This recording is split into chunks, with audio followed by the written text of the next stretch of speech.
Cuando aquella mujer cruzó el umbral de la sala, no esperaba nada extraordinario. Había escuchado que en aquella pequeña habitación se encontraba una maestra espiritual, una mujer a la que muchos llamaban Ma, pero no creía realmente en nada de eso. Era una visita casual, casi por curiosidad, un gesto más de alguien que había viajado demasiado tiempo buscando respuestas. Entró con cansancio en los hombros, con la mente llena de peso, sin saber qué iba a encontrar. Levantó la mirada y vio a una figura delgada, vestida de blanco, sentada en silencio. No ocurrió nada espectacular. No vio luces, no escuchó mantras, no se abrió ningún cielo. Solo vio un rostro sereno, una quietud tan profunda que parecía imposible. Y de pronto, algo dentro de ella se quebró. Sus ojos se llenaron de lágrimas sin razón. Intentó contenerse, pero fue imposible. Lloró sin entender por qué. Lloró como quien vuelve a casa después de haberse perdido demasiado tiempo. Cuando finalmente logró levantar la vista, la mujer frente a ella la miró con dulzura y dijo una frase que jamás olvidaría. Cuando el corazón se abre, la gracia ya estaba allí. Solo estabas demasiado cansada para verla. Ese fue el primer encuentro de miles que dieron forma a una de las presencias espirituales más luminosas del siglo XX. Y la pregunta inevitable es, ¿quién era esta mujer cuya sola presencia desarmaba a las personas? ¿Qué vida había detrás de ese rostro tan suave, tan silencioso, tan lleno de algo que nadie sabía nombrar? Su nombre de nacimiento fue Nirmala Sundari, que significa la bella, la pura. Nació en 1896 en una pequeña aldea de lo que hoy es Bangladesh. Su familia era humilde, profundamente religiosa, pero no extraordinaria. No hubo milagros anunciados, ni señales en el cielo, ni profecías alrededor de su nacimiento. Lo extraordinario vino después. Desde muy pequeña, Nirmala pasaba largos periodos mirando a un punto fijo, como si escuchara algo que nadie más oía. Su madre se preocupaba porque a veces parecía ausente, completamente inmóvil, como si la respiración se hiciera más lenta. Entonces la sacudía suavemente, temiendo que estuviera enferma. Nirmala reaccionaba con una sonrisa tímida, como si regresara de un lugar lejano y no supiera explicar dónde había estado. Una vez su madre le preguntó qué hacía cuando se quedaba así. La niña respondió simplemente, estaba escuchándolo a él. No sabía leer ni escribir. No recibió educación formal porque las niñas de su entorno no la tenían. Y sin embargo, su vida interior era inmensamente rica. No hablaba mucho, no discutía, no imponía nada. Era una niña dócil, obediente, silenciosa. Pero detrás de ese silencio había una profundidad que nadie podía sospechar. A los 13 años fue casada con un hombre mayor, como dictaban las costumbres de la época. Su esposo, Bholanat, la quería, pero no la entendía. Ella parecía vivir siempre en un estado de serenidad que desconcertaba. Mientras él trabajaba y lidiaba con las preocupaciones del día a día, ella se movía como alguien que no estaba atrapado en las prisas del mundo. Y entonces ocurrió algo que cambió para siempre la relación entre ellos. Una noche, cuando ella tenía unos 26 años, Bholanat entró en su habitación y la vio realizando movimientos rituales, mudras, gestos que pertenecían a antiguas prácticas yogis que jamás había aprendido. Sus manos seguían un orden perfecto. Su respiración tenía un ritmo sagrado. Parecía que alguien la guiaba desde dentro. Cuando terminó, él le preguntó quién le había enseñado aquello. Nirmala respondió con una tranquilidad desconcertante. El gurú estaba dentro de mí. Lo que ocurrió aquella noche fue que lo que él intuía desde el inicio se reveló con una claridad imposible de ignorar. A partir de ese día, la devoción de su esposo, Bholanat, se hizo más consciente, más explícita, más entregada.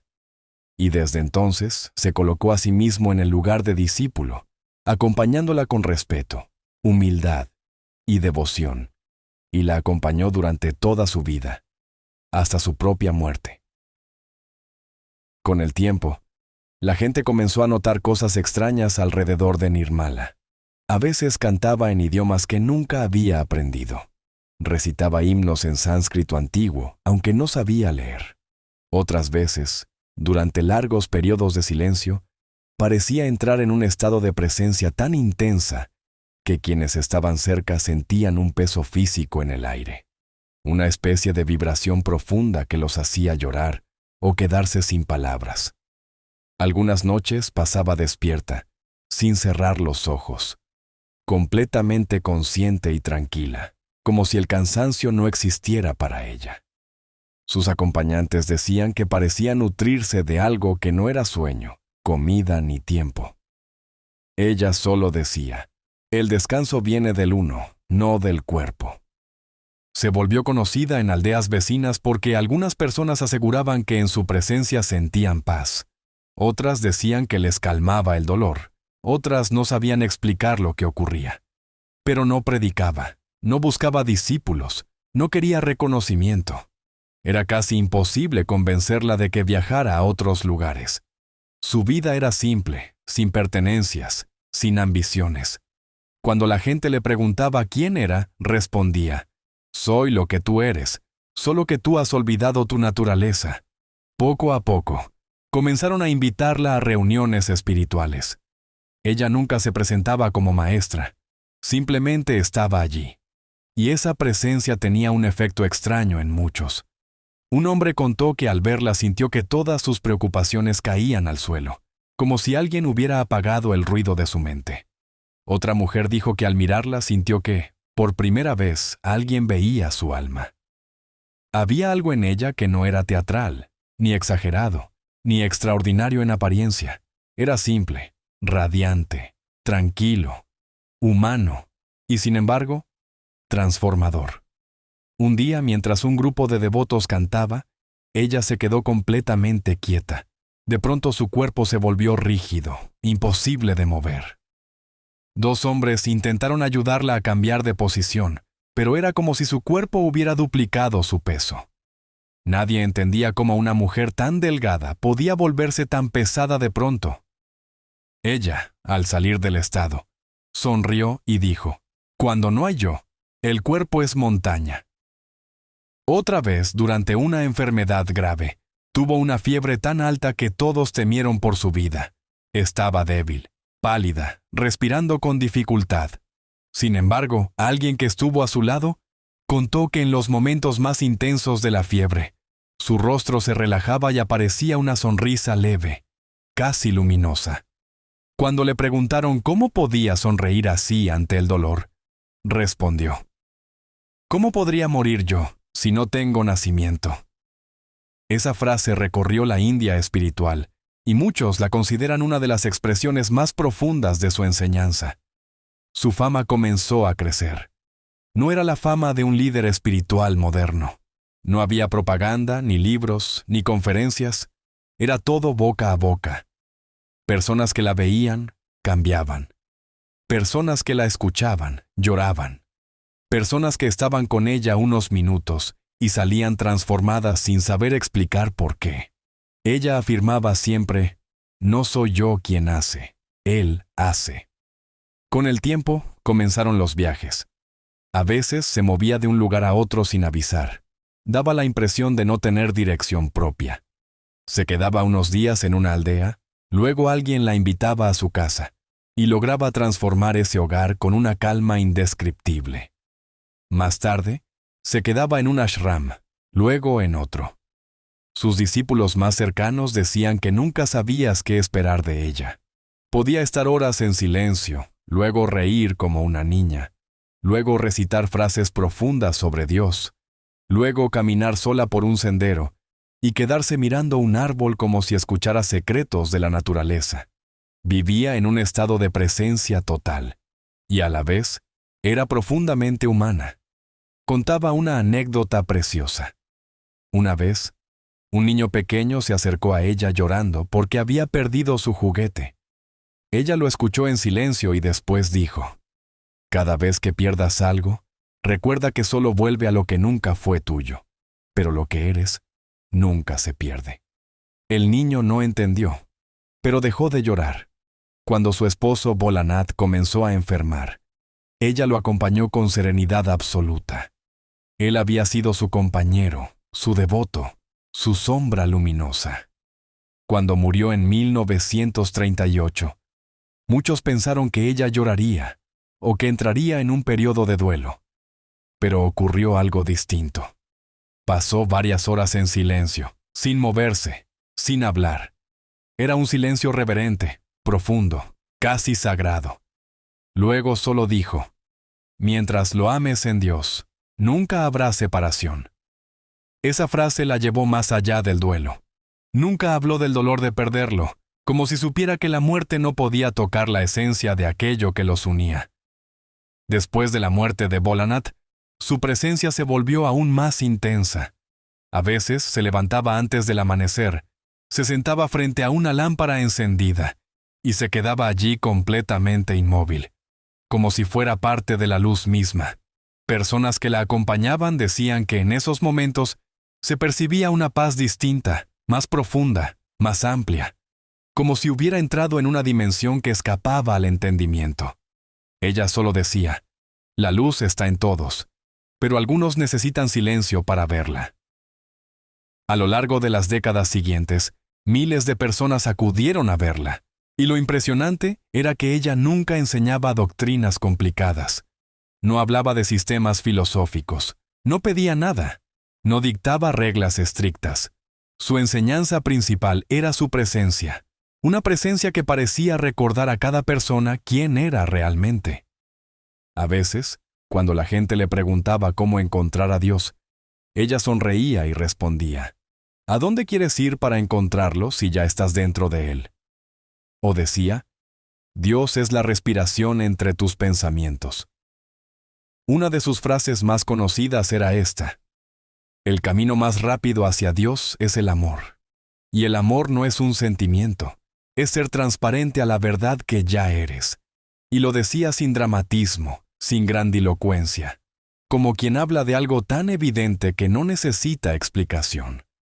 En otra ocasión, un hombre desesperado le dijo que sentía que su vida era un caos. Ella levantó la mirada y dijo: «El caos es solo la mente que no quiere soltar. Cuando sueltas, se convierte en danza». Esa frase transformó por completo la vida de aquel hombre, que luego la repitió durante años en charlas y encuentros. Uno de los aspectos más hermosos de su enseñanza era su profunda igualdad. Nunca rechazó a nadie. Se sentaba con ricos y pobres, con hindúes y musulmanes, con hombres y mujeres, con niños y ancianos. Para ella no había diferencia. Cuando le preguntaban por qué trataba igual a todas las personas, respondía: «Porque solo hay uno. Los demás son sueños de la mente». Durante los años 70 y 80, su fama alcanzó niveles internacionales. Intelectuales, yogis, buscadores espirituales de todo el mundo viajaban para verla. Muchos se quedaban silenciosos, sin palabras. Otros hacían preguntas sobre la iluminación, el alma, la vida después de la muerte. Ella respondía con la misma naturalidad con la que se bebe un vaso de agua. La iluminación no es un logro. Es el fin del que cree que necesita lograr. El alma es la luz detrás de tus ojos. No hay vida ni muerte, solo cambio de habitación. Nunca se consideró superior, nunca pidió adoración, ni siquiera aceptaba que la llamaran maestra. Decía siempre: «Yo no enseño, Dios juega a través de mí». Durante sus últimos años, su cuerpo comenzó a debilitarse, pero su presencia se volvió aún más serena. Pasaba largos periodos en silencio, mirando a quienes entraban a la habitación como si los conociera desde siempre. Su mirada tenía una mezcla de inocencia y sabiduría que nadie podía explicar. Quienes la vieron en esa etapa decían que era como mirar a alguien que ya estaba mitad en este mundo y mitad en otro. Cuando sintió que se acercaba el final, no mostró miedo. No hubo temor ni agitación. Dijo simplemente: «El río vuelve al océano. No es muerte, es descanso. Murió el 27 de agosto de 1982, rodeada de discípulos que cantaban suavemente. Y lo más sorprendente fue que, justo antes de exhalar su último aliento, abrió los ojos y sonrió. Una sonrisa tan leve, tan luminosa, que quienes estaban presentes la recordaron durante años. Parecía una sonrisa de regreso, no de despedida. Su cuerpo dejó de moverse, pero su presencia nunca desapareció del corazón de quienes la conocieron. A día de hoy, millones de personas siguen leyendo sus enseñanzas, repitiendo sus frases, buscando ese mismo estado de paz interior que ella encarnó. Su legado no es un sistema, no es una doctrina, no es un método. Su legado es su silencio, su luz, su capacidad de ver lo divino en cada ser humano. Y sobre todo, esa fuerza invisible que transformaba a quien se acercaba a ella. Una fuerza que no se imponía, que no se explicaba, que no buscaba seguidores. Era simplemente la presencia de alguien que recordaba quién era. Ella misma lo dijo una vez: no vine a enseñar nada nuevo. Vine a recordarte quién has sido siempre. Por eso cuando aquella mujer desconocida lloró al verla por primera vez, lo que realmente ocurrió no fue un milagro, ni una curación, ni una intervención divina. Fue algo mucho más simple y más profundo. Fue el corazón reconociendo, por fin, el hogar interior que había olvidado. Y por eso, al levantarse y salir de la habitación, esa mujer sintió algo nuevo. No sabía ponerle nombre, no sabía explicarlo. Solo sabía que había encontrado una paz que no venía de fuera, sino de dentro. Una paz que siempre había estado allí, esperando. Una paz que ella misma, sin darse cuenta, había llamado durante toda su vida. Anandamayi Ma no le había dado nada, solo le había mostrado el camino hacia sí misma, porque como ella decía, cuando recuerdas tu origen, todo lo demás se ordena solo. Si esta historia te ha tocado, te invito a suscribirte y a dejar un comentario compartiendo qué parte resonó contigo. Tu voz ayuda a que este mensaje llegue a más personas.